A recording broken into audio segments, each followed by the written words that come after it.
The new Pocket 6K Pro is a fascinating camera from Blackmagic and introduces so many new features to a camera which people already knew so well that it has understandably raised a lot of questions from our customers.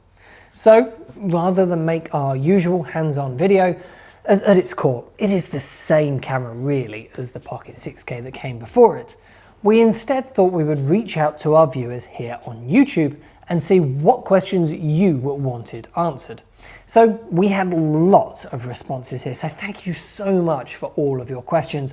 What we're going to do is try and group them together into different sections and answer them all throughout this short series of videos.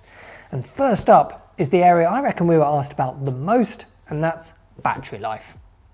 The original Pocket cameras used Canon LPE6 batteries, which are not huge. So combine that with a camera with a large 5-inch touchscreen and RAW and ProRes recording, and the battery never really stood that much of a chance. We did a battery test with our Swit LPE6 batteries and got just shy of 30 minutes. Things do get a little better when you use one of Canon's new official high-capacity LPE6 NH batteries. These are the ones that come with the new R5 and R6 cameras. And with one of these, we got 47 minutes, which isn't too bad, but still not great. To make it better, you really need to use either an external battery like a V-Lock, which would need the camera to be rigged up, or the Blackmagic battery grip, which on the original was never that great a design. It used Sony NPF batteries rather than the LP6 that the cameras used, so that meant customers had to buy two separate battery systems. Plus, it only turned the camera's one battery into two batteries, which meant it was a lot of inconvenience for not actually that much more battery life.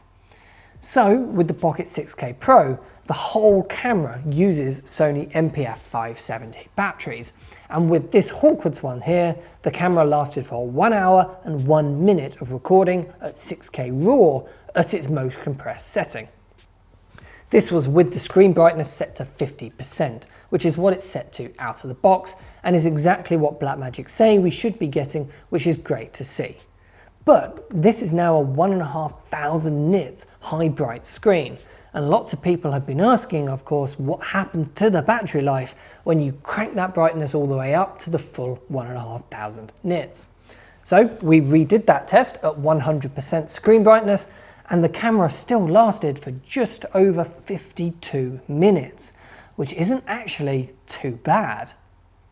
The battery grip has also had a redesign, and we now have this new one specifically for the Pocket 6K Pro. Now this still isn't going to be for everyone, as it makes the camera quite tall, and so with heavy lenses you really need to set up some sort of rigging solution, as it's not very sturdy on a tripod, and that's not going to be that easy because of the height of the camera. But if you're just using it handheld or with lighter lenses, it's fine. And it does wonders for battery life, as you can now fit 3 batteries inside. The one inside the camera actually stays in place, and then you get an extra 2 inside the battery grip tray.